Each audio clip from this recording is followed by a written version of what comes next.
নমস্কার বন্ধুরা, সুপ্রভাত। আশা করি সকলে খুব ভালো আছেন। আজ খোলা মনেতে যে গল্পটা পড়ব বা যে কবিতাটা পড়ব, আসলে একটা কবিতার পরে আর একটা কবিতা, সব মিলে 3টে কবিতা একসঙ্গে একটা গল্প হয়ে গেছে, কবিতা গল্প।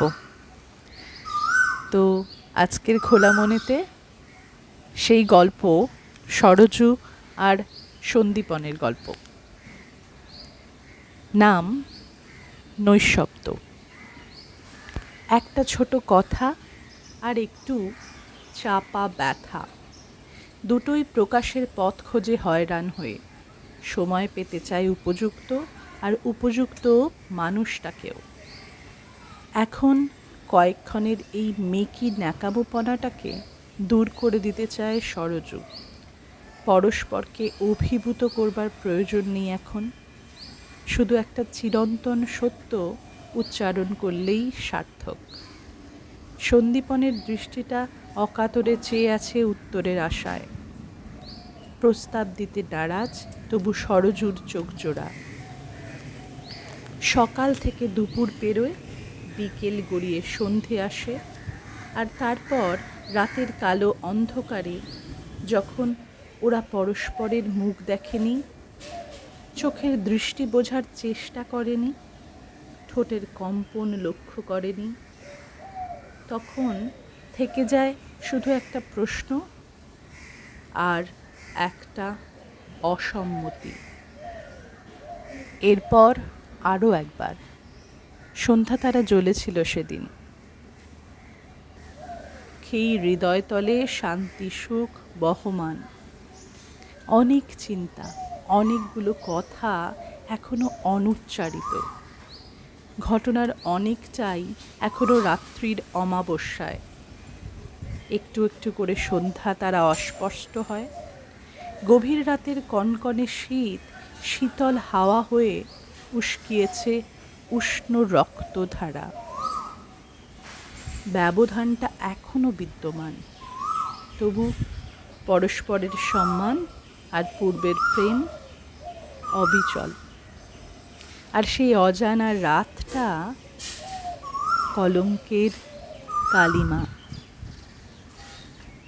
এরপর শেষবার। এখন বড় শূন্য এই ক্ষণ।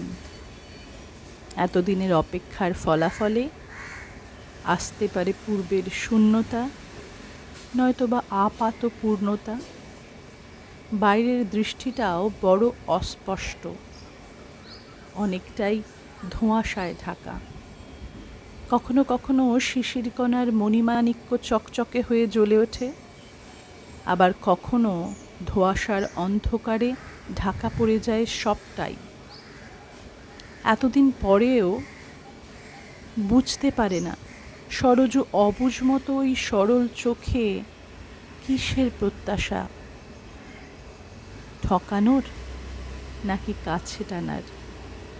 সন্দীপনের ঠোঁট দুটো কিছু বলতে এখনো রাজি নয়, যা শুনতে চায় পরোক্ষে থাকা সরজুর মনটা।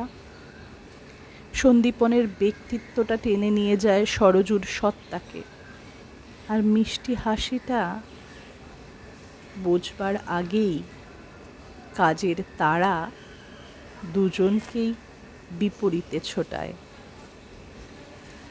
দুজনেই ক্রমশ স্তব্ধ হয়ে গেছে এখন। দূরে যেতে যেতে একে অপরের জন্য রেখে যায় এক অবিচ্ছেদ্য অদৃশ্য টান। তবু সত্য হোক চিরন্তন।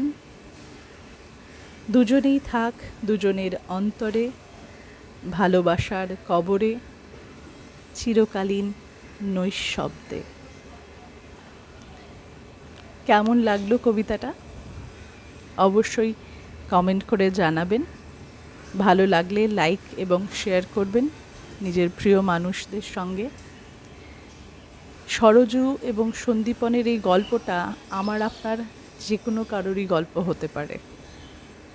অনেক সময় আমরা খুব চিৎকার করেও যে শব্দটা বা যে কথাটা অন্যজনকে শোনাতে পারি না, একটা নৈঃশব্দ, সাইলেন্স, তার চাইতে অনেক বেশি শব্দ করে অন্য কারোর মনের ভেতরে সেই কথাটা প্রবেশ করিয়ে দিতে পারে।